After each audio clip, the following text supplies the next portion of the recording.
Buonasera a tutti dall'ippodromo del Savio di Cesena. Sono in pista i cavalli della prima corsa, il premio Vigna del Generale. Sono di scena i 2 anni che non abbiano mai vinto una corsa in carriera. Sono rimasti in 8 al via dopo i ritiri di Charlie Brown F e Cometa LL. Con l'1 Cami Sonico B Antonio Di Nardo, 2 Centuria S Roberto Vecchione, 4 Cleveland Kampf Roberto Andreghetti, 5 Cherry Clemar Vincenzo Piscoglio dell'Annunziata, 6 Crinto Light Andrea Vitagliano, in seconda fila 7 Cartagena Pax Salvatore Valentino, 8 Chopin GM Walter D'Ambrogio, 10 Crudelia Stecca Roberto Faticoni. Allineamento che va a completarsi lungo l'arco della piegata di sinistra. Tendono a prenderla con cautela i numeri bassi, in particolare Cami Sonico B e Century S che aspettano un attimo ad andare a rete. Ora la raggiungono e si parte. Scavalcato Century S da Cleveland Kampf e da Cherry Clemar, il quale ripiega in seconda posizione alla corda.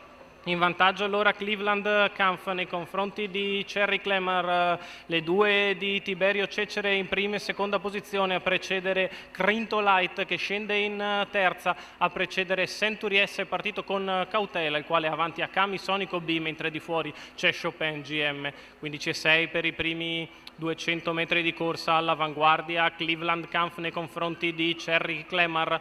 Poi sempre Crinto Light avanti a Centuria S e Cami Sonic OB. Si studiano un po' Roberto Vecchione ed Antonio Di Nardo per scegliere chi si muoverà per primo all'esterno. Il primo quarto va via così in 31,6 con Cleveland Kampf all'avanguardia nei confronti di Cherry Clemar. Guadagna anche un paio di lunghezze alla compagna di training, la Battistrada.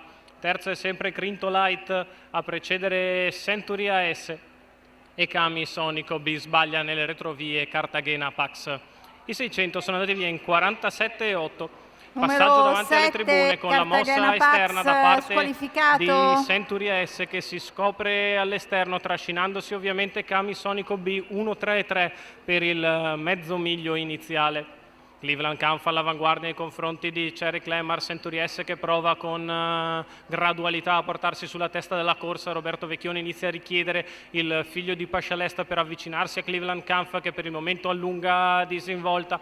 Sempre lì, seconda alla corda è Cherry Clemar, perde qualche battuta Crinto Light scavalcato da Cami Sonico B, la dritto posta in 14,736. Questi 400 metri a 300 dalla conclusione. Cleveland Kampf è ancora in vantaggio nei confronti di Cherry Clemar.